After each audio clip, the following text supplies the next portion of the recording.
Most people live their entire lives believing themselves to be victims of circumstances, forever reacting to a world they think exists independently of their perception.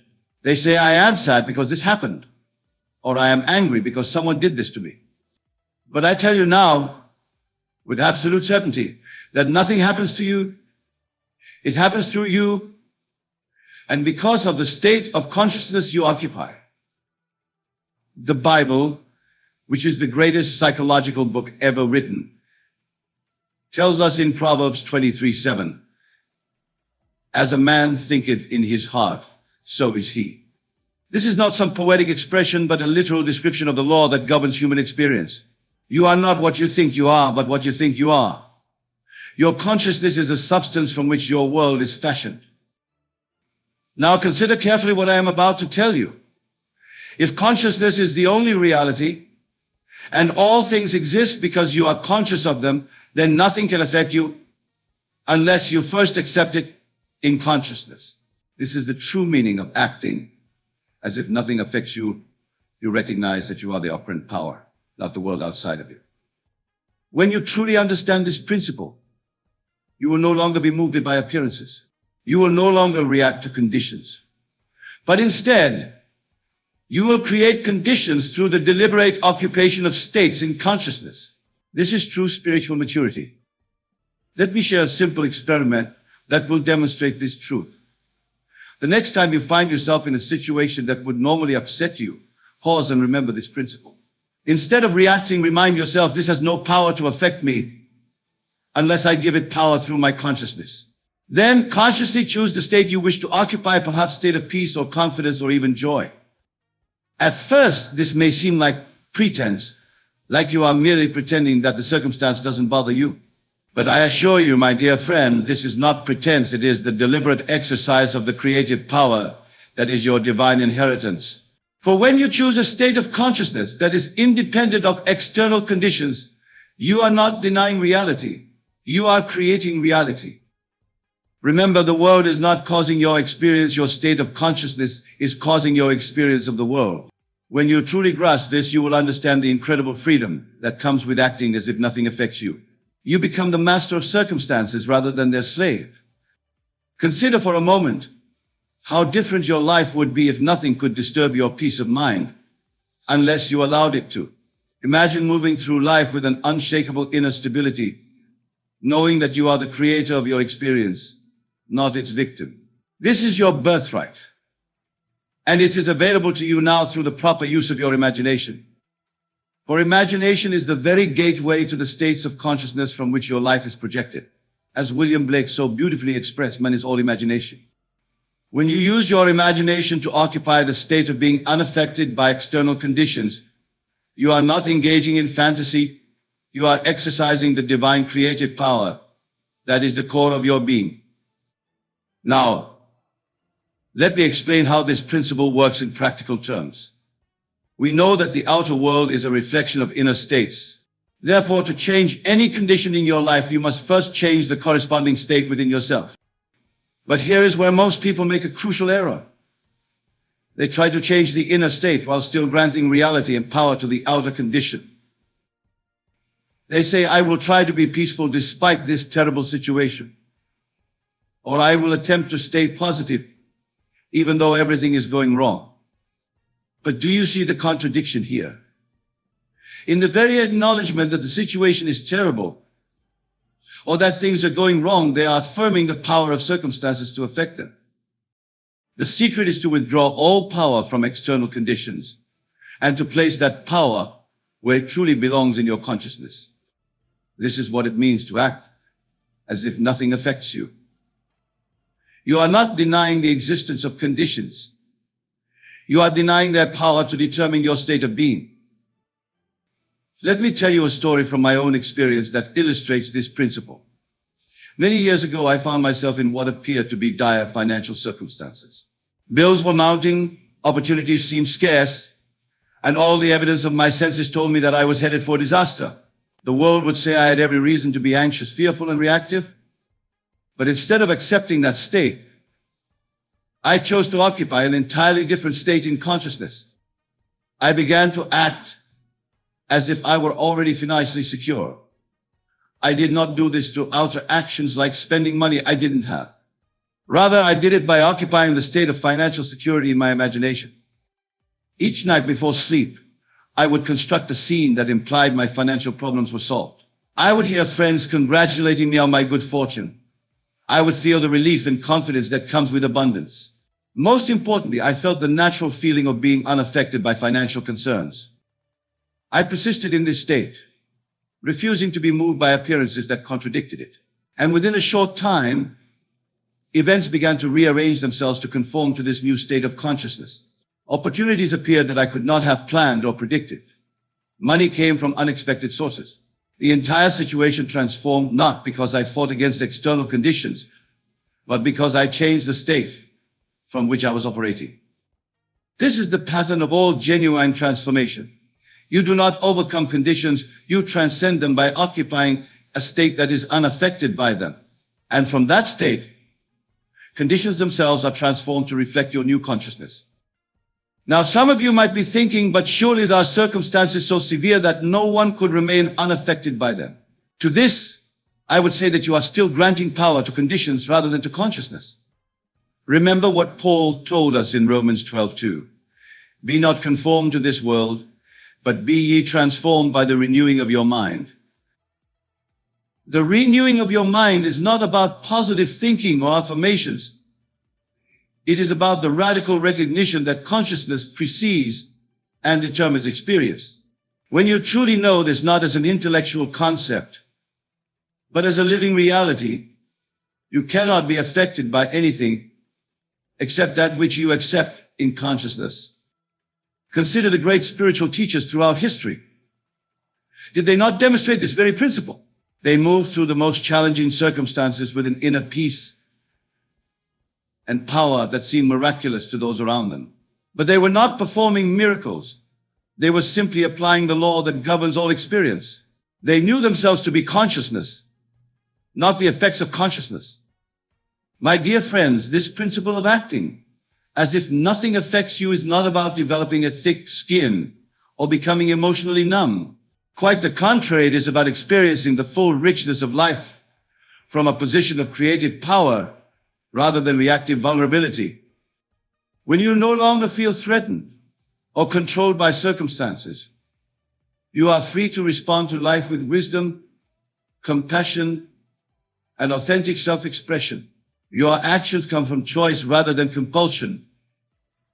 Your emotions become instruments of experience rather than reactions to experience.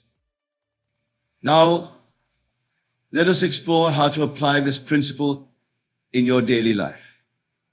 The practice begins with vigilance, becoming aware of those moments when you are granting power to something outside yourself. Whenever you find yourself saying or thinking that something makes you feel a certain way, pause and correct yourself. Nothing can make you feel anything. Your feeling is a state of consciousness that you have accepted, either deliberately or by default. When you catch yourself reacting to a person or situation, remind yourself, this has no power to affect me. I am consciousness, choosing the state I will occupy. Then deliberately choose the state that serves your highest expression. If someone speaks harshly to you, instead of automatically entering a state of hurt or anger, choose to occupy a state of compassion or understanding, not as a response to their behavior, but as your free expression of who you choose to be.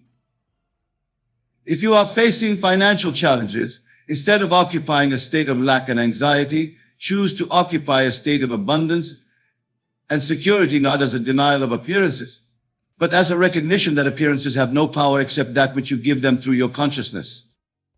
This practice requires persistence and discipline, for we have been conditioned since birth to believe that we are affected by things outside ourselves. Every advertisement, every news story, every casual conversation reinforces the illusion that we are at the mercy of circumstances. Breaking free from this cultural hypnosis requires constant vigilance and the courage to stand firm in your true identity as consciousness. But I promise you, my dear friends, that as you persist in this practice, it will become more natural. There will come a moment, perhaps, when you least expect it, when you will know beyond all doubt that nothing affects you except that which you accept in consciousness. And in that moment, you will experience a freedom that few in this world have known. Let me now address another aspect of this principle that is often misunderstood. Acting as if nothing affects you does not mean becoming passive or fatalistic. It does not mean accepting undesirable conditions without seeking to change them. Rather, it means recognizing that the only effective way to change conditions is by changing the state of consciousness from which they emerge. When you act from the state of being affected by conditions, your actions or reactions, they come from the same level of consciousness that created the conditions in the first place. Such actions may temporarily modify appearances, but they cannot transform the fundamental pattern from which those appearances arise. But when you act from the state of being unaffected by conditions, knowing yourself to be the operant power, rather than the recipient of effects, your actions have a creative quality.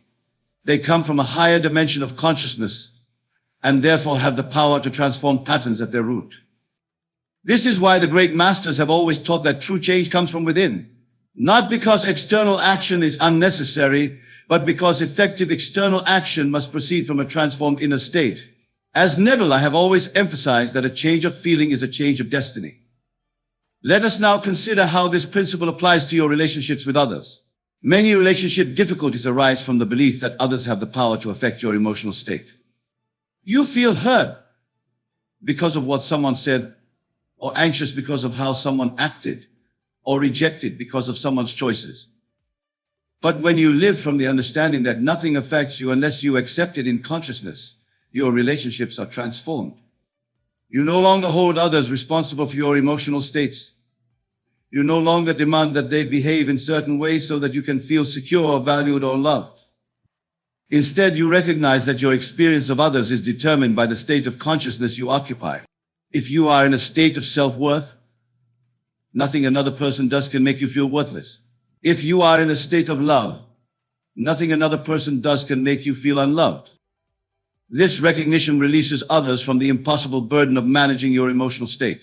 It frees them to be themselves, just as it frees you to be yourself.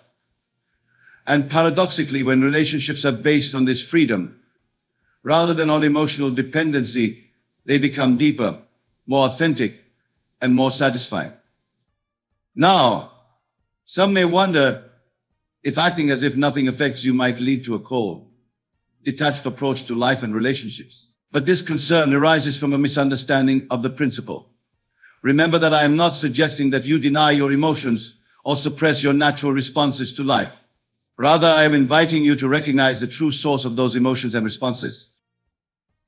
When you know that your feelings come from the state of consciousness you occupy, rather than from external triggers, you can experience those feelings more fully and authentically.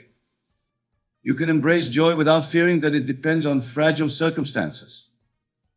You can experience love without the anxiety that it might be withdrawn. You can feel peace even amid external turbulence. In this way, acting as if nothing affects you leads not to emotional detachment, but to emotional freedom, the freedom to experience the full spectrum of human feeling without being enslaved by it. This is what the mystics have called being in the world, but not of the world. You participate fully in life's experiences, while knowing yourself to be the conscious creator of those experiences. Let us now explore another dimension of this principle, its application to the challenges and apparent tragedies of human experience. For it is in the face of life's greatest difficulties that the truth of this teaching is most profoundly tested and demonstrated. When you face serious illness or the loss of a loved one, or any of the myriad sufferings that seem inherent to human existence, the idea that nothing affects you may initially seem not just challenging but impossible or even offensive. How can one remain unaffected by such profound experiences? But here again, we must understand what it truly means to be unaffected. It does not mean that you do not experience the full depth of human emotion, the grief, the fear, the anger that naturally arise. It does not mean that you deny the reality of physical pain or emotional anguish. Rather, it means that even in the midst of these experiences, you remember your true identity as consciousness. You recognize that while the human personality is indeed affected by these events, Your self, your I am remains untouched, like the depths of the ocean that depth still while storms rage on the surface. From this recognition comes a quality of presence that transforms how you experience life's challenges. Instead of being overwhelmed by circumstances identified completely with your reactions to them, you maintain an inner center of gravity, a witnessing presence that experiences everything but is itself unchanged by anything. This is not a philosophical abstraction, but a practical reality that can be lived. I have seen individuals facing the most dire circumstances, terminal illness, imprisonment, the loss of everything the world values, who nonetheless radiate a quality of peace and even joy that seems miraculous to those around them. They have not escaped suffering, but they have transcended it by knowing themselves to be more than their experiences. This transcendence is available to each of you, not as some distant spiritual attainment, but as your birthright, the natural expression of your true identity. When you act as if nothing affects you, you are not adopting a psychological technique. You are claiming the truth of who you are. Now let us address a question that naturally arises when contemplating this principle. If I am to act as if nothing affects me, does this mean I should ignore problems or avoid taking practical action to improve conditions? This is a crucial distinction to understand. Acting as if nothing affects you does not mean ignoring the practical demands of life or refusing to address situations that require attention. It does not mean that if you are ill, you don't seek medical treatment. Or if you have financial difficulties, you don't take steps to increase your income or manage your resources. The key lies in the consciousness from which these practical actions proceed. If you act from a consciousness of being victimized by circumstances, taking action out of fear, desperation, or a sense of being at the mercy of conditions, your actions will at best bring temporary relief. They cannot transform the pattern that created the conditions. But if you act from a consciousness of creative power, taking action from a state of inner security, confidence, and the knowledge that you are the operant power in your life, those same actions are imbued with a transformative quality. They address not just the symptoms, but the root cause of conditions. This is why two people can take identical outer actions with entirely different results. One person applies for a job from a state of anxiety and need, seeing the job as a rescue from their dire circumstances. Another applies for the same job from a state of confidence and value, seeing the job as an opportunity to express their gifts. Though the actions are identical, the consciousness behind them is vastly different. And so are the results they produce. When you truly understand that nothing affects you unless you accept it in consciousness, you take action not as a reaction to conditions, but as an expression of the state you have chosen to occupy. This shift from reactive to creative action is subtle but profound in its consequences. My dear friends, as we deepen our exploration of this principle, I want to address what is perhaps the most challenging aspect of living as if nothing affects you, the persistence of the illusion that you are at the mercy of circumstances. For no matter how clearly you understand this teaching intellectually, your senses will continue to bombard you with evidence that seems to contradict it. You will still experience pain when you touch a hot surface. You will still feel hunger when you haven't eaten. You will still react emotionally to the words and actions of those around you. These automatic responses of the human organism will not cease simply because you have grasped the spiritual principle. This is where faith enters, not blind belief in a dogma, but the willingness to trust a deeper truth, even when appearances contradict it. The Bible defines faith as the substance of things hoped for, the evidence of things not seen. Faith is the capacity to occupy a state in consciousness, even when your senses provide no evidence to support it. When you act as if nothing affects you, you are exercising this faith.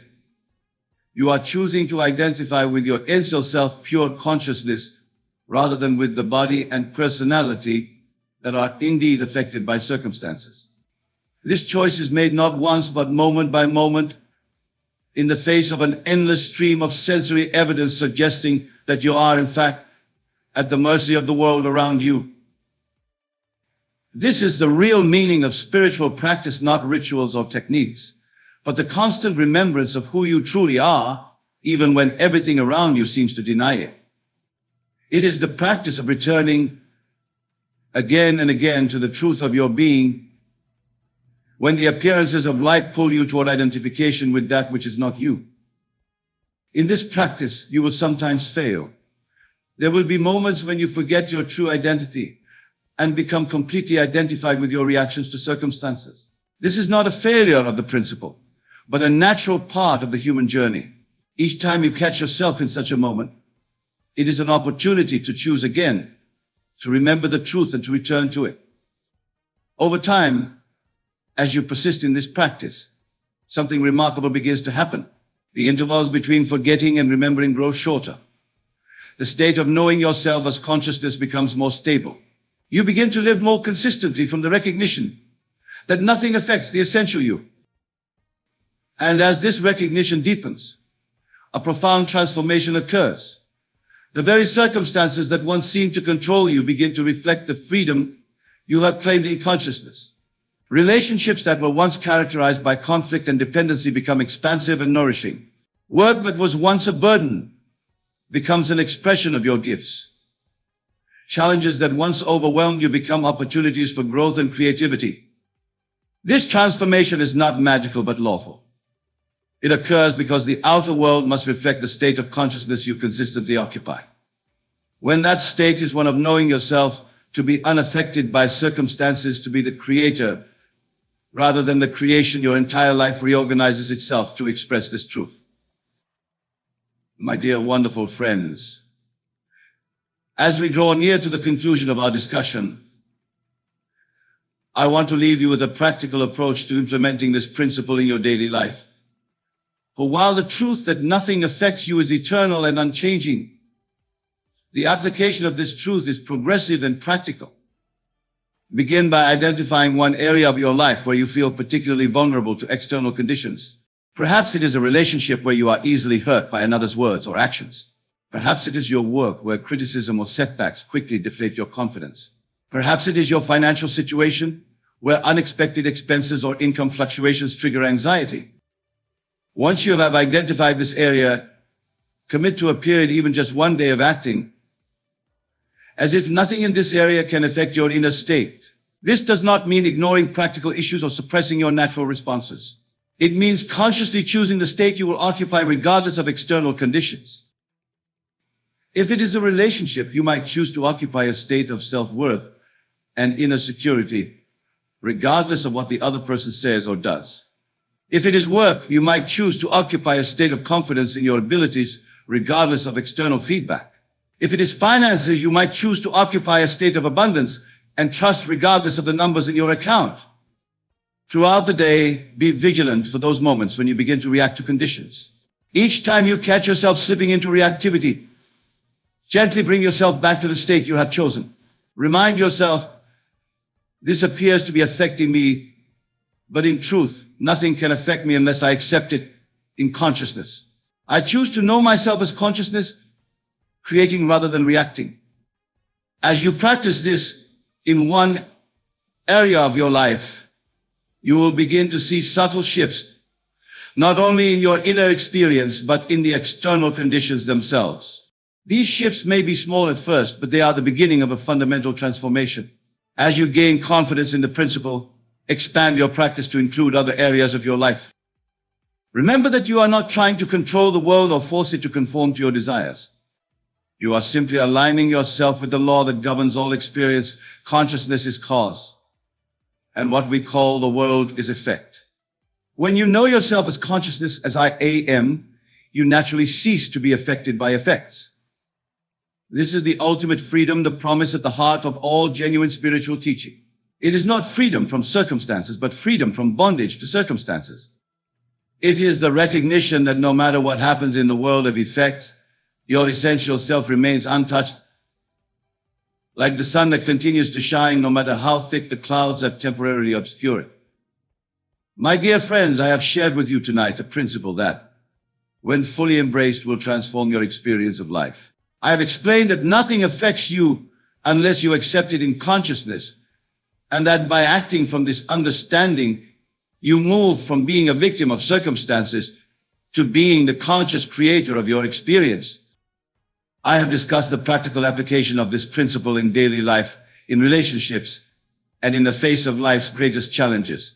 I have emphasized that this is not a denial of human experience, but a transcendence of identification with that experience. And I have offered a simple practice to begin implementing this principle in your own life. Now, as I prepare to conclude, I want to remind you that the truth I have shared is not my truth or Neville's truth. It is the eternal truth of your own being. I have not given you anything you did not already possess. I have simply pointed to what has always been yours, but which you may have forgotten in the dream of separation and limitation. The state of being unaffected by circumstances is not something you must achieve through arduous spiritual practice. It is what you are when you remember your true identity. It is your birthright as consciousness in human form. All that is required is the willingness to claim this birthright moment by moment, regardless of appearances. As you leave here tonight and return to your daily life, I encourage you to carry this principle with you not as a concept, but as a living practice. Each time you find yourself reacting to circumstances as if they have power over you, remember who you truly are. Remember that you are not a helpless fragment in a vast impersonal universe, but consciousness itself, taking on human experience for the purpose of creative expression. In that remembrance lies the freedom you have always sought, not freedom from the human journey with all its joys and sorrows, but freedom from the illusion that you are defined or limited by that journey. This is the promise and the invitation of tonight's principle. Learn to act as if nothing affects you, and discover the boundless creative power that is your true nature. Thank you, my dear friends, and remember, imagination creates reality. When you imagine yourself as unaffected by circumstances, living from the creative power of pure consciousness, you are not engaging in fantasy, but in the highest act of creation. For what you consistently imagine yourself to be, you will become. Go now in the knowledge of your true identity and watch as your life transforms to reflect the freedom you have claimed in consciousness. For nothing affects you unless you grant it power, and in withdrawing that power from the world of effects and placing it where it truly belongs in your own consciousness, you fulfill the purpose for which you came into being, to create and to express the infinite potential that is God in you. Many of you sit here tonight feeling that life has somehow passed you by, that opportunities have been missed, that you are running behind schedule in the grand scheme of things. You look at others who seem to have achieved their desires sooner, who manifested their dreams with apparent ease. And you wonder, why not me? Why have I been delayed? I am here to tell you with absolute conviction that you have not been delayed at all. What you have interpreted as delay has actually been divine preparation. In the grand symphony of creation, there is no such thing as delay. There is only perfect timing. And this perfect timing is orchestrated not by some external deity sitting on a distant throne, but by the God that dwells within you, your own wonderful human imagination. For God and your imagination are one and the same. Let us begin by understanding a fundamental truth. The world that you perceive outside of yourself is nothing more than a reflection, a shadow, an echo of your own consciousness. It is not causative, it is an effect. The only creative power in this universe is consciousness, is imagination. All that you behold, said William Blake, though it appears without, it is within, in your imagination, of which this world of mortality is but a shadow. So when you look at your life and see what appears to be delay, what you are truly seeing is the outpicturing of your own consciousness in its process of preparation. God, your own wonderful human imagination, has been preparing you for this very moment, this precise juncture in time when you are ready to receive and express your desires in their fullest form. Consider the story of Joseph in the Bible, a story not of literal history, but of psychological truth. Joseph was given dreams of greatness, visions of his brothers bowing before him. Yet what followed these dreams? Years of apparent setback and delay. He was thrown into a pit by his brothers, sold into slavery, falsely accused and imprisoned. From the limited perspective of human reasoning, these experiences would appear to be terrible delays and detours. But from the higher perspective of divine wisdom, they were necessary preparations. Each seeming setback was actually a setup for Joseph's ultimate triumph. His time in Potiphar's house taught him management. His time in prison taught him discernment. And when the moment finally came for him to interpret Pharaoh's dream and rise to a position of power, he was prepared in ways he could never have been without those experiences that seemed on the surface to be delays. My dear friends, I say to you now, your life has followed the same pattern. What you have interpreted as delay has actually been divine preparation. The God within you has been orchestrating every experience, every seeming setback, every apparent detour to prepare you for this very moment. Now let us explore the true nature of time. In our physical world, we perceive time as linear, a straight line stretching from past to present to future. But in the realm of imagination, in the realm of God, time is not linear at all. All moments exist simultaneously in what we might call the eternal now. When you enter the state of consciousness that corresponds to your desire fulfilled, you are not working against time or trying to accelerate a process that is taking too long. Rather, you are simply selecting from infinite possibilities the version of reality in which your desire is already fulfilled. You are not waiting for something to happen in time. You are choosing which completed reality to experience. This understanding transforms your relationship with what you have perceived as delay. If all possible states exist now, and your task is simply to occupy the state of your desire fulfilled, then the concept of delay becomes meaningless.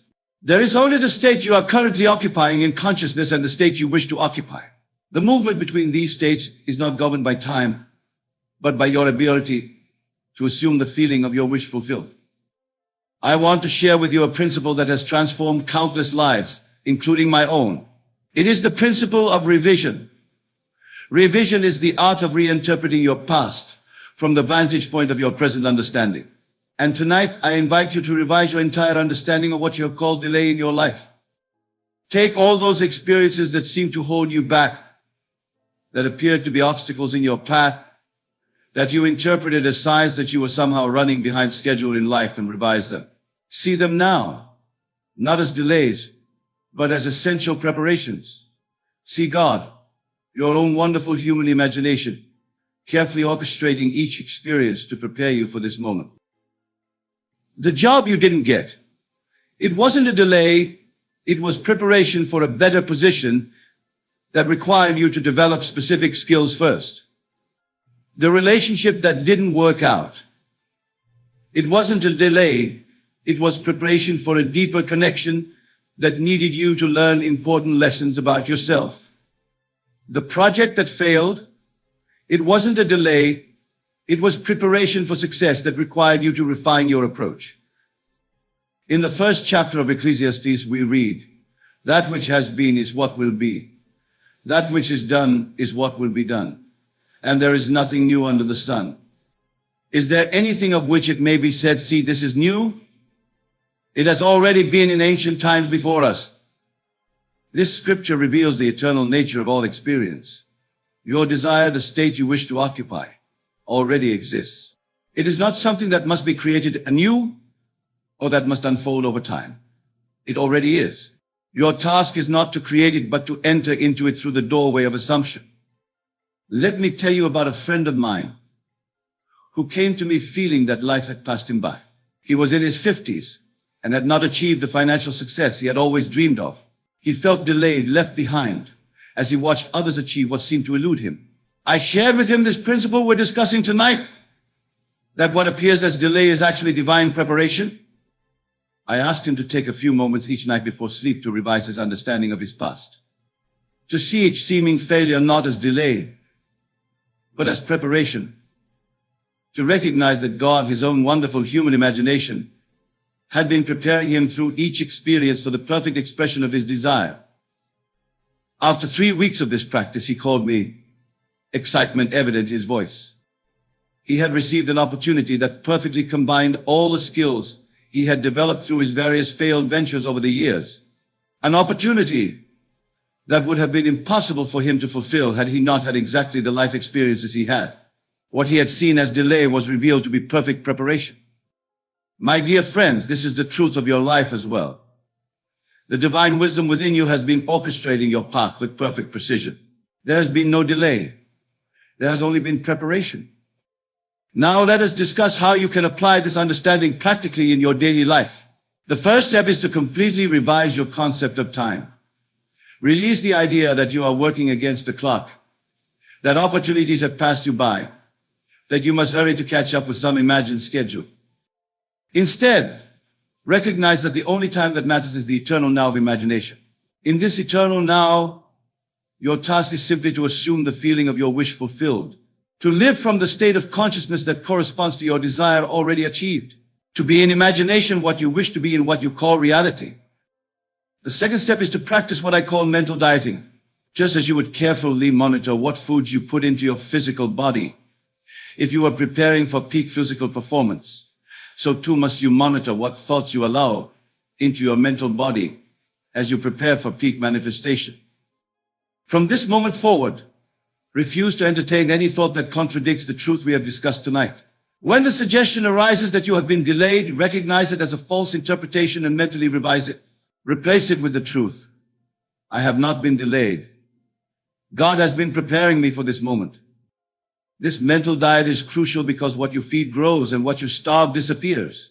Feed the concept of divine preparation and it will grow in your consciousness. Starve the concept of delay and it will fade away.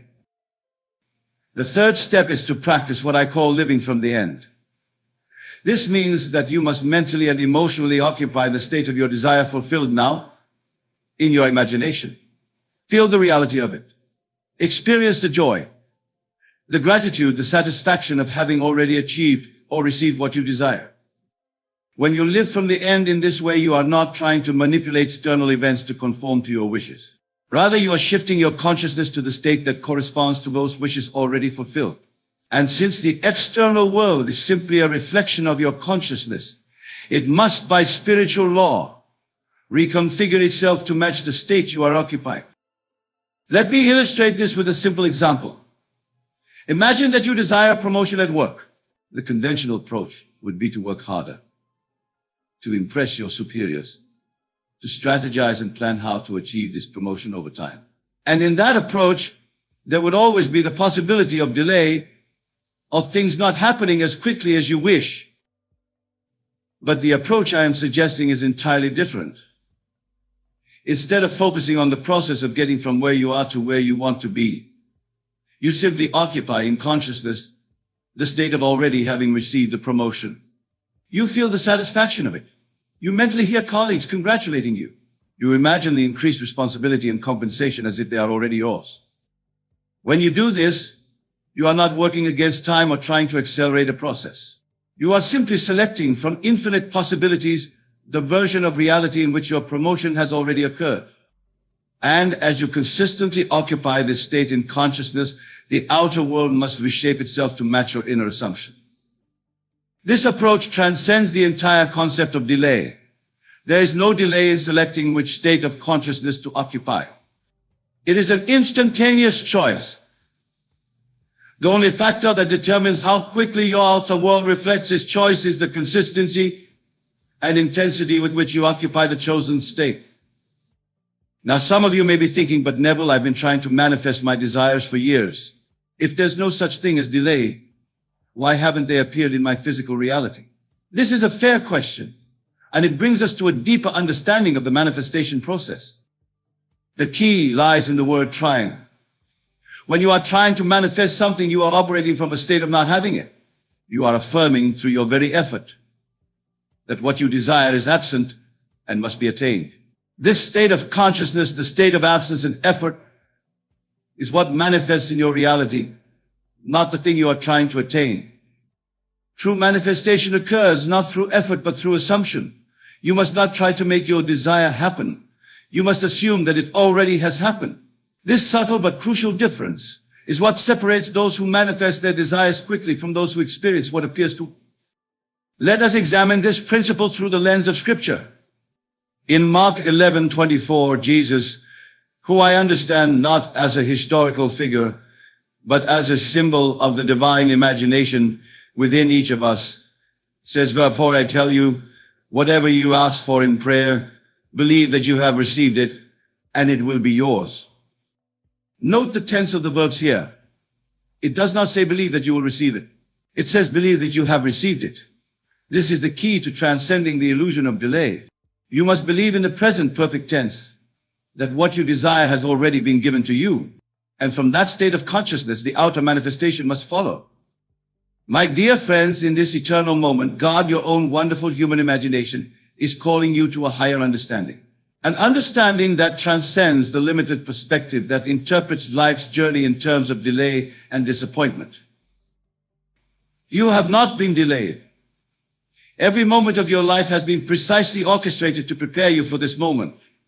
The moment you are ready to fully embrace and express your desires in their perfect form. The moment when your consciousness has matured to the point where it can hold and sustain the state that corresponds to your wish fulfilled. I want to share with you now a technique that will help you integrate this understanding at a deep level. It is a technique I call the retrospective method. Each night before you sleep, I want you to mentally review your day, but from a special vantage point. I want you to imagine that you are looking back on this day from the perspective of having already achieved your desire. For example, if your desire is for financial abundance, you would look back on today as if you were already financially abundant. You might think how wonderful that on that day, even though I had not yet seen the full manifestation of my wealth, God was preparing me. That book one read, that person I met, that idea that came to me, all of it was divine preparation for the abundance I now enjoy. This retrospective view accomplishes two powerful things. First, it reframes your present experiences as meaningful preparation rather than frustrating delay. Second, it places you in consciousness, in the state of your desire fulfilled, looking back on your journey rather than looking forward with uncertainty. Practice this technique consistently, and you will find that your entire relationship with time and manifestation begins to transform. The sense of being delayed or behind schedule will dissolve, replaced by a profound appreciation for the perfect unfolding of your life's journey. Now let us address another aspect of this principle, the role of divine timing. While it is true that in the realm of imagination all states exist simultaneously, the expression of these states in our three-dimensional reality does involve what appears to be time. This is not because manifestation itself takes time, but because our consciousness requires time to fully adjust to and stabilize in a new state. Think of it this way. If you have spent years occupying a state of consciousness characterized by limitation, lack, or delay, your mental muscles have been conditioned to maintain that state. When you decide to shift to a state of abundance, fulfillment, and divine timing, those mental muscles need to be reconditioned. And this reconditioning process appears, from our human perspective, to take time. But here's the crucial distinction. This is not delay. This is development. Just as a seed planted in the ground is not delayed in becoming a tree, it is developing according to divine law. So too is your manifestation developing according to the law of your consciousness. The oak tree already exists within the acorn, not as a miniature tree, but as a pattern of development, a blueprint of becoming.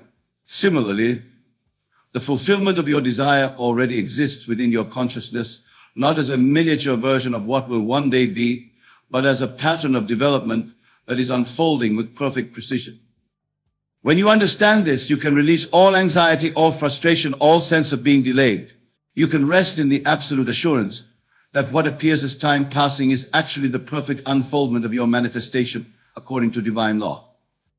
In the second chapter of Habakkuk we read, "For the vision is yet for an appointed time, but at the end it shall speak, and not lie, though it tarry, wait for it, because it will surely come. It will not tarry." This scripture contains a seeming contradiction. It says both though it tarry and it will not tarry. But the contradiction dissolves when you understand the principle we're discussing. From the limited human perspective focused on external events, the manifestation may appear to tarry or delay.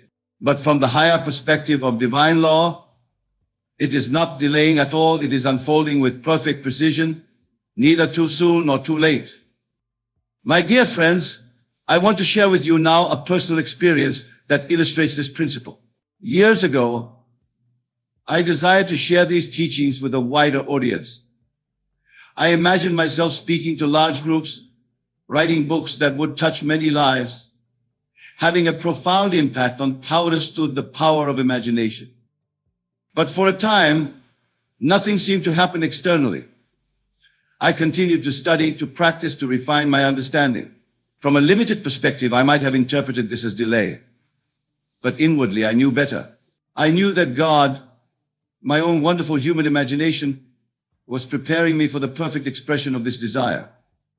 I continued to live from the end, to occupy in consciousness the state of being a successful teacher and author. I mentally heard the congratulations of friends, felt the satisfaction of helping others, experienced the joy of sharing these principles widely. And then, at what I now recognize as the perfect moment, when my consciousness had fully matured into the state I desired, opportunities to speak arose. The books began to flow through me. The impact I had imagined began to materialize in the lives of those I taught. What might have been interpreted as delay was revealed to be divine preparation.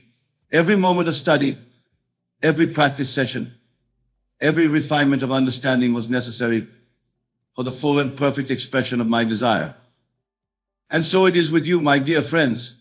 What you have interpreted as delay in your life has actually been divine preparation. God, your own wonderful human imagination, has been orchestrating every experience to prepare you for this very moment. This moment now is when you are ready to fully receive and express your desire. This moment now is the appointed time for your vision to speak and not lie. This moment now is the culmination of all that has come before and the beginning of all that will follow. As we begin to conclude our discussion tonight, I want to emphasize a crucial point. The principle we've explored is not merely a philosophical concept to be intellectually understood. It is a living truth to be embodied and expressed in your daily experience. From this moment forward, I invite you to completely abandon the concept of delay in your life. Remove it from your vocabulary, both spoken and unspoken. When the suggestion arises that you have been delayed or are behind schedule, recognize it. And that's a misinterpretation of divine preparation. Replace that misinterpretation with the truth: I have not been delayed.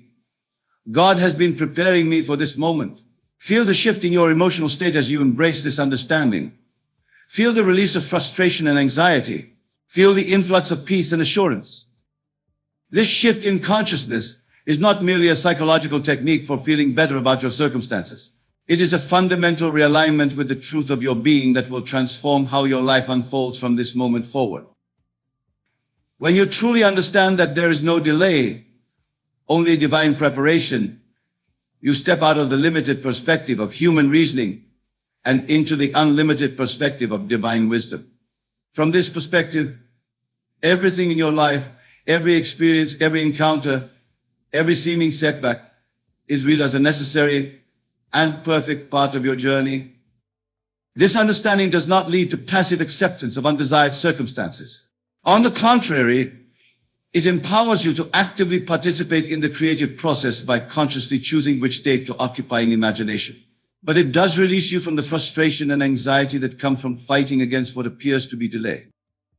In the final analysis, time itself is a construct of consciousness. Einstein's theory of relativity has shown that time is not an absolute, but is relative to the observer. What quantum physics has discovered scientifically, mystics and spiritual teachers have known intuitively for centuries. Time is fluid, malleable, responsive to consciousness. Your experience of time, whether it seems to drag with delay or flow with divine precision, is determined by the state of consciousness you occupy. When you live in the state of your desire fulfilled, time becomes your servant rather than your master. The manifestation of your desire occurs not according to some external timetable, but according to the law of your consciousness. My dear friends, as we conclude our discussion tonight, I want to leave you with a practical application of everything we've explored. Tomorrow, as you go about your day, I want you to consciously interpret every experience, particularly those that might previously have seemed like obstacles or delays, as divine preparation. The traffic jam that makes you late for a meeting, divine preparation, perhaps saving you from an accident further down the road.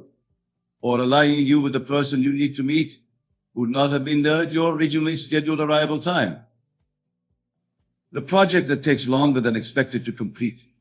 Divine preparation, allowing for the refinement and perfection that make it far more impactful than it would have been in its hastier form. The opportunity that goes to someone else instead of you. Divine preparation, freeing you for a better opportunity that requires you to be available at precisely the moment it appears. As you practice this consciousness throughout your day, you will find that your entire relationship with time begins to transform. The sense of being rushed, of running behind, of missing out, all of these fall away, replaced by a profound trust in the perfect unfolding of your life according to divine law. And in this transformed relationship with time, you will discover a new freedom. Freedom from the anxiety of deadlines, the pressure of expectations, the frustration of perceived delays. Freedom to fully inhabit each moment as the perfect expression of divine wisdom. This freedom is your birthright. It is the natural state of a consciousness aligned with truth. And it is available to you now in this eternal moment as you embrace the understanding that you have not been delayed. God has been preparing you for this moment. My dear wonderful friends, I have shared with you tonight a truth that has the power to transform your entire experience of life. A truth that liberates you from the frustration of perceived delay and opens you to the peace of divine preparation. You have not been delayed. God, your own wonderful human imagination, has been preparing you with infinite wisdom and perfect precision for this very moment. Every experience, every encounter, every seeming setback has been an essential thread in the tapestry of your becoming. As you leave here tonight and return to your daily lives, carry this truth with you. Let it inform how you interpret your experiences. Let it guide how you perceive your past and approach your future. Let it transform your relationship with time itself. And know this with absolute certainty, the desire that burns within you, that vision of fulfillment and achievement and joy, has not been delayed. It has been in preparation. And now, at this perfect moment, it is ready to express itself through you in its fullest and most beautiful form. For you are God's perfect creation, and your life unfolds according to divine law. There is no delay in God's universe, only perfect timing, perfect wisdom, perfect love. Go now in peace, embracing the truth that you have not been delayed. God has been preparing you for this moment, and in this moment all things are possible. Thank you, and good night. The greatest secret, the most profound truth about how God introduces you to your soulmate is this. God does not introduce you to your soulmate at all for God ISU. And you are already creating this divine union in your imagination, whether you realize it or not. The true nature of God and your imagination. Let me begin by clarifying what I mean when I speak of God. I am not referring to some external deity sitting on a throne in the distant heavens, manipulating the circumstances of your life according to some mysterious plan. No. When I speak of God, I am referring to the divine presence that dwells within you, your own wonderful human imagination. Your imagination is God in action. In the beginning was the Word, and the Word was with God, and the Word was God. The Word here is not some abstract concept, but the internal conversation you carry on with yourself day after day. It is this inner conversation, this use of your divine imagination, that is creating every circumstance in your life, including the arrival of your soulmate. You see, most people have it entirely backward. They believe that God, some external force, will somehow orchestrate the perfect meeting with their ideal partner when the time is right. They wait and they pray and they hope, looking outward for signs, when all along the creative power lies within them. They are waiting for a God outside themselves to perform an act that only the God within them, their own wonderful human imagination, can perform. The LA and the promise. There are two aspects to this divine operation, what I call the law and the promise. The law is this: imagining creates reality. Whatever you assume to be true, whatever you feel to be real while in a state akin to sleep, That is, while your attention is focused exclusively on your inner world, must objectify itself in your outer world. This is not some metaphysical speculation, but a principle as reliable as gravity. It cannot fail. The promise is that you will awaken to the realization that you are God, the sole creator of your life experience. When it comes to your soulmate, both the law and the promise are at work. Through the law, you can manifest the specific relationship your heart desires. Through the promise, you will eventually realize that this outer relationship is but a reflection of an inner union that has already taken place. The creative power of imagination. Now let us explore how this creative power, your imagination, actually works to bring your soulmate into your life. Most people think that what they observe in their world is the cause of what they feel. They believe that when they finally meet the right one, then they will feel loved, complete, fulfilled. But this is completely backward. Feeling is the secret. Feeling is not the result of having found your soulmate. Feeling is the cause that brings your soulmate to you. Let me repeat that. Feeling is not the effect. Feeling is the cause. You must first generate within yourself the feeling that would naturally follow having already met and united with your soulmate. You must live from the end. What does it feel like to be in the perfect relationship? Is it a feeling of security, of passion, of being completely understood, of peaceful companionship? Whatever that feeling is for you, you must capture it and dwell in it, knowing that this feeling is the creative force that will rearrange the circumstances of your life to match it. But you might ask, Neville, how can I feel that which has not yet happened? And I would answer, your imagination is the bridge. Through the controlled use of your imagination, you can experience now what your senses deny. This is the true meaning of faith, the substance of things hoped for, the evidence of things not seen, living from the end. Here is the practical application of what I am telling you tonight as you lie in your bed. Quiet your mind and body until you reach that drowsy, sleepy state just before sleep claims you. In this state, construct a scene that implies you have already found and united with your soulmate. Perhaps you imagine lying beside them, feeling their presence, their warmth. Perhaps you imagine introducing them to a friend or family member, hearing yourself say, I'd like you to meet my husband, wife. Perhaps you imagine celebrating an anniversary, looking back on years of joy spent together. Whatever scene you choose, it must imply that the relationship is already a fact. And as you construct this scene, involve all your senses. Feel the warmth of their embrace, hear their voice, smell their scent, see their smile. Make it as real as possible in your imagination. And most importantly, capture and intensify the feeling that this scene evokes within you. Then, as you drift off to sleep, carry this feeling with you. Let it be the last thing in your consciousness that sleep claims you. For it is this feeling impressed upon your subconscious mind that will work night and day to bring about its physical equivalent in your world, the Sabbath. And once you have performed this imaginative act, you must enter what the Bible calls the Sabbath. The Sabbath is not a day of the week, but a state of consciousness. It is a state of complete rest, where you cease from all effort, knowing that what you have imagined must come to pass.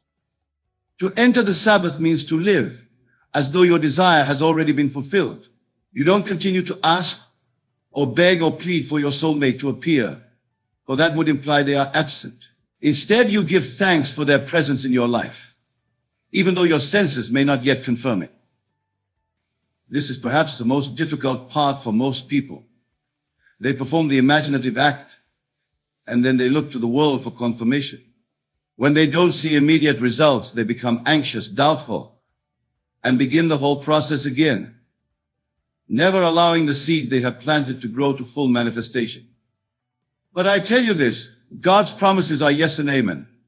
What you have conceived in your imagination with feeling must objectify itself in your world. It is law, but you must give it time to unfold according to its own pattern, its own rhythm. You must remain faithful to your imaginative act, persisting in the assumption that what you have imagined is already done. Your inner conversations.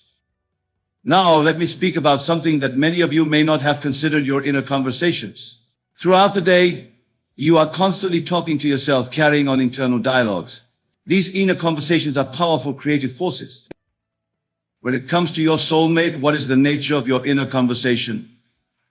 You tell yourself, I'll never find the right person.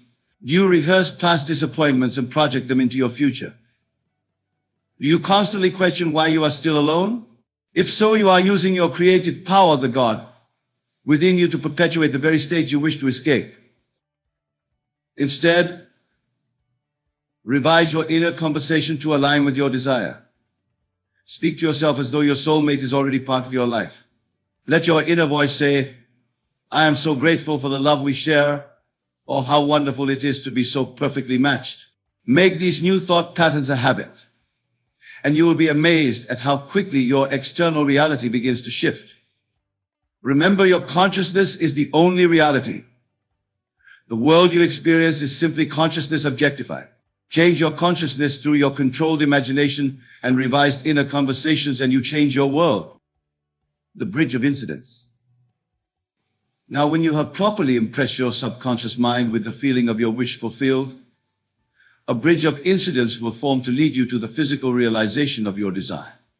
This bridge of incidents is a series of apparently causally connected events that lead to the manifestation of your desire. You need not be concerned with how this bridge will form.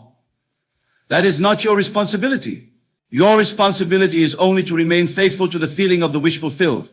The infinite intelligence within you, which is God, knows how to bring about the perfect circumstances to unite you with your soulmate. It may not happen in the way you expect. In fact, it rarely does. You may meet this person in the most unlikely place, under the most unusual circumstances. What appears to be a chance encounter will be revealed in retrospect as part of an intricate and perfect plan that was set in motion the moment you impressed your subconscious mind with the feeling of your wish fulfilled. This is how God, your own wonderful human imagination, introduces you to your soulmate. Not through external manipulation of events, but through the internal manipulation of consciousness, which then objectifies itself as the perfect series of events leading to your divine union. Recognizing your soulmate. Many wonder how they will recognize their soulmate when they appear. They fear they might miss the divine appointment or mistake someone else for their true match. But I tell you this, when you have properly used your imagination to impress the feeling of the wish fulfilled upon your subconscious mind, recognition will be automatic and mutual. For what you are really doing through this process is not so much attracting a specific person as you are attracting a specific state of consciousness, as you dwell in the feeling of having already found your perfect match. You are vibrating at the frequency of that fulfilled relationship. And only someone who is vibrating at that same frequency can come into your experience as a permanent fixture. This is why false relationships so often fail. When we try to make someone fit our idea of the perfect partner, without having first established within ourselves the consciousness of the perfect relationship, we are working against the law, not with it. Your soulmate is not so much a specific individual as they are the perfect embodiment of the state of consciousness you have established within yourself. Change your consciousness, and you change who can appear in your world as a match. The naturalness of the process. I want to emphasize the naturalness of this process. When you have successfully impressed your subconscious mind with the feeling of your wish fulfilled, the manifestation of your soulmate will unfold in the most natural way imaginable. There will be no strain, no struggle. It will not feel like a miracle, though in retrospect, you may marvel at the perfect orchestration of events that brought you together. This is because the outer world is a mirror reflecting back to you your own consciousness. When your consciousness is filled with the feeling of having already found your soulmate, the mirror must reflect that back to you in the form of an actual relationship. It cannot do otherwise, for that is the law. So do not look for signs or omens or synchronicities. Do not try to force meetings or manipulate circumstances. Simply dwell in the consciousness of the wish fulfilled and let the law do its perfect work. The signs and synchronicities will come of their own accord as confirmation, not as causes of the manifestation that is already underway. The importance of self-love. Now, there is an aspect of this process that is often overlooked but is absolutely crucial: self-love. For the state of consciousness that manifests your soulmate must include a deep and abiding love for yourself. Without this foundation, no lasting union is possible. Many seek a soulmate to fill a void within themselves, to complete what they perceive as lacking. But I tell you, from the state of lack, you can only create more lack. It is only from the state of wholeness that you can create a whole and fulfilling relationship. So before you enter into the imagination session I described earlier, first establish within yourself a feeling of self-completeness. Recognize that the God within you, your own wonderful human imagination, is the source of all love, all fulfillment. You are not seeking someone to complete you. You are seeking someone with whom to share your completeness. This shift in consciousness is subtle but profound. It changes the entire vibration of your being and attracts a completely different quality of relationship than the one sought from a place of lack or need. Revision of the past. For some of you, past relationships have left scars that make it difficult to imagine and feel the reality of a fulfilling soulmate connection. If this is the case, you must use the principle of revision to heal these wounds. Revision is the art of mentally rewriting past events to align with your desires. Before you can effectively impress upon your subconscious mind the feeling of a perfect soulmate relationship, you may need to revise the memories that contradict this new assumption.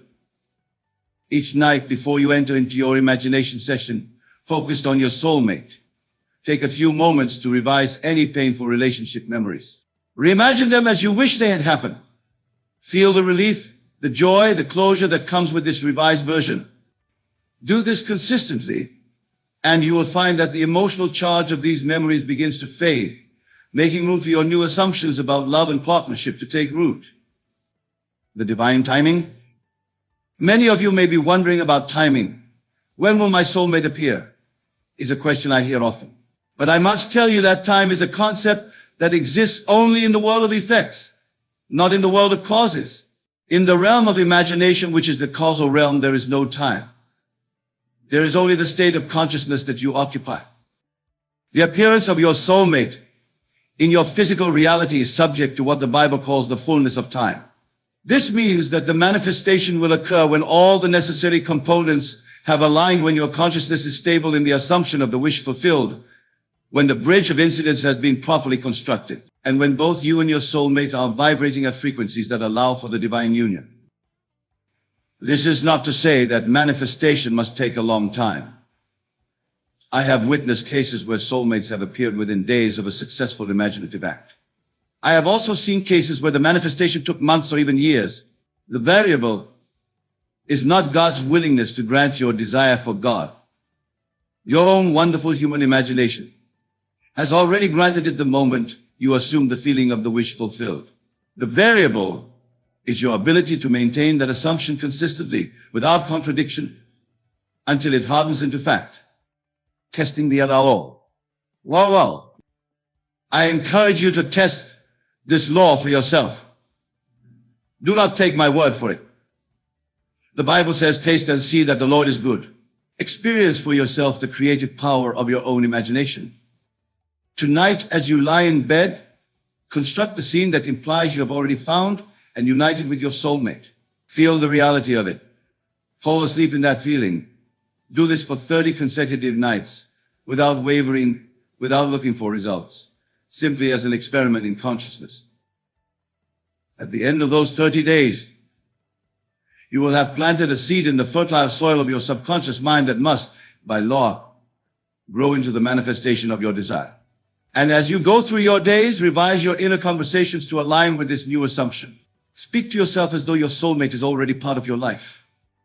Then release all anxiety about when or how they will appear. Enter the Sabbath, that state of complete rest, in the knowledge that what you have in mind must come to pass. Live as though your desire is already fulfilled. For in the realm of imagination, which is the only reality it is, the transformation of consciousness. What I am describing to you is not just a technique for manifesting a soulmate. It is a complete transformation of consciousness. As you apply these principles to this specific desire, you will find that your entire life begins to transform. For you cannot dwell in the consciousness of being loved, cherished, and perfectly matched without that consciousness spilling over into all areas of your life. Your relationships with family and friends will improve. Your work will become more fulfilling. Your health may even show signs of improvement. This is because you are aligning with the truth of your being that you are God, expressing as the specific individual you perceive yourself to be.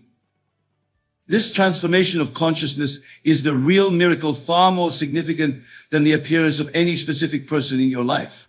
For when you realize that you are the operant power in your world, that your imagination creates reality, you are free from victim consciousness forever. You no longer see yourself as subject to external forces, waiting for fate or chance to bring you what you desire. You recognize yourself as the author of your experience, the creator of your destiny. And from this elevated state of consciousness, your soulmate appears not as someone who will save you or complete you, but as the perfect reflection of the divine love you have awakened within yourself. This is the true divine union, not the union of two incomplete halves, but the union of two whole beings who recognize in each other the God that they themselves are. The persistence of faith. I must speak now about the importance of persistence. For many of you will begin this practice with great enthusiasm, only to abandon it when results do not immediately appear. This is the pattern I have observed in countless students over the years. They start with conviction but lack the persistence to see their desires through to manifestation. Faith is not a momentary surge of belief. It is the persistent occupation of the desired state. It is the unwavering confidence that what you have imagined and felt as real in your imagination must objectify itself in your physical reality. This kind of faith is rare, but it is the key to successful manifestation. When doubts arise, and they will arise, do not fight them or deny them. Simply observe them, and then gently return to the feeling of the wish fulfilled. Each time you successfully return to that feeling despite contrary evidence, you strengthen the impression on your subconscious mind, bringing the manifestation closer. Remember the story of the fig tree in the Bible. Jesus cursed it, and it appeared unchanged. But he did not doubt his word. He continued on his way, confident that what he had decreed must come to pass. And when they passed by the fig tree again, it had withered from the roots. This is the model of perfect faith, speaking the word and then proceeding in the absolute confidence that it will manifest regardless of appearances. The role of gratitude. As you walk this path toward the manifestation of your soulmate, let gratitude be your constant companion. Gratitude is the highest vibration, the most magnetic attitude of mind. When you are grateful for your soulmate before they physically appear, you are functioning at the highest spiritual level.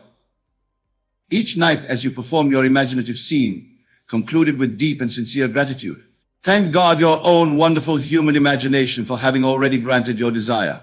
Feel the gratitude that naturally accompanies the receipt of something precious and long desired. This attitude of gratitude accelerates manifestation because it affirms that what you have imagined is already yours. It closes the gap between your desire and its fulfillment, bringing them together in the eternal now. The signs following. Although I have cautioned you against looking for signs, it is natural that as your manifestation approaches physical realization, certain signs will begin to appear. You may find yourself randomly thinking about love and relationships more often. You may notice happy couples everywhere you go. You may even have dreams of your soulmate before you meet them physically. These signs are not the cause of your manifestation, but the effects of your changed consciousness. They are confirmations that the bridge of incidents is under construction. Welcome them, but do not become attached to them. They are signposts along the way, not the destination itself. And when your soulmate does appear in your life, it will seem so natural, so perfect, that you may temporarily forget the imaginative work you did to bring them to you. This too is part of the process. For the law works best when it seems not to be working at all, when manifestation appears to be the result of natural causes rather than spiritual law. But in quiet moments of reflection, you will recognize the truth that this divine union was orchestrated not by some external deity, but by the God within you, your own wonderful human imagination. And in this recognition lies a power and a freedom beyond anything you have previously known. The perfection of the Allah. I want to address a concern that many have expressed to me over the years. They worry that if they use their imagination to manifest a specific type of person as their soulmate, they might somehow interfere with free will or divine order. But this concern is based on a misunderstanding of the law. The law of assumption does not override anyone's free will. It simply draws to you the people and circumstances that align with your state of consciousness. Your soulmate is drawn to you by the same law that draws you to them. Their appearance in your life is as much their manifestation as it is yours. This is the perfect operation of divine law. You are not forcing anyone to be with you against their will. You are simply aligning yourself with the state of consciousness in which your soulmate is already present. And from that state, the law works to bring together those who are vibrating at compatible frequencies. So release all concerns about interfering with the natural order. There is no order more natural than that established by your own divine imagination. Trust in the perfection of the law and allow it to work its wonders in your life. The evolution of the relationship. Now, once your soulmate has appeared in your life, the work of imagination does not cease. For relationships are dynamic, evolving entities. The same law that brings you together will keep you in harmony and deepen your connection as you continue to use your imagination constructively. If challenges arise, as they do in even the most divinely orchestrated unions, return to your imagination. Construct scenes that imply the resolution of these challenges. Feel the relief, the renewed harmony and understanding.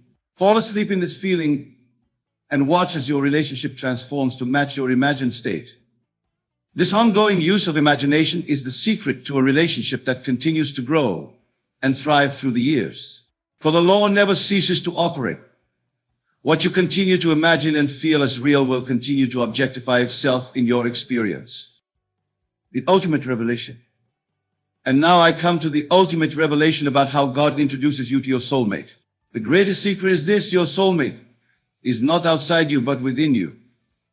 The relationship you seek in the external world is but a reflection of a union that must first be consummated within your own being. In the deepest spiritual sense, your soulmate is your own divine nature seeking expression through relationship. The love you seek is your own love, reflected back to you through another. The companionship you desire is communion with the God within you, made tangible in the form of another person. When you fully realize this truth, you understand that the purpose of the soulmate relationship is not merely personal happiness, but spiritual awakening. Through the mirror of relationship, you come to know yourself as God, the creator of your reality.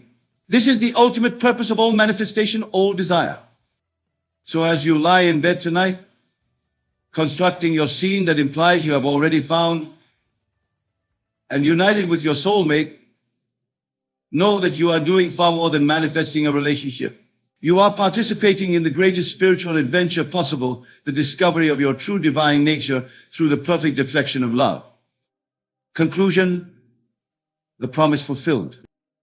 I have shared with you tonight the law by which God, your own wonderful human imagination, introduces you to your soulmate. I have given you the practical steps to apply this law in your life. But beyond the law lies the promise that you will awaken to the realization that you are God, expressing as the specific individual you perceive yourself to be. This awakening is the true purpose of all desire, all manifestation. Your desire for a soulmate is not merely a human longing for companionship. It is the divine within you seeking to know itself through relationship. As you use your imagination to manifest your soulmate, you are participating in this greater spiritual purpose. And when you look into the eyes of your beloved and recognize there the God that you yourself are, the circle is complete. The promise is fulfilled. You have not only found your soulmate, you have found yourself.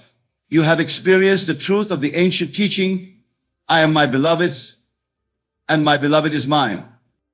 This is the ultimate revelation about how God introduces you to your soulmate. God does not introduce you to someone outside yourself. God, your own wonderful human imagination, reveals to you the love that you are through the perfect mirror of relationship. Tonight, as you retire to your bed, remember that you are engaging in the most divine activity possible, the activity of creation. Through your imagination, you are bringing into being not just a relationship, but a new state of consciousness, a new understanding of who and what you truly are. Feel the reality of soulmate's presence. Fall asleep in that feeling and know with absolute certainty that what you have felt as real in imagination must objectify itself in your world, for that is the law, and the law must fulfill itself. The God in you, your own wonderful human imagination, is introducing you to your soulmate right now. As you sit in this room, absorbing these words, the introduction is taking place not in the physical world, but in the world of imagination, which is the only reality. The physical manifestation must follow, for that is the nature of creation. Trust in the law, rest in the promise, and watch and wonder as the miracle of divine union unfolds in your life, revealing to you not only the perfect partner, but the perfect self, the God that you truly are.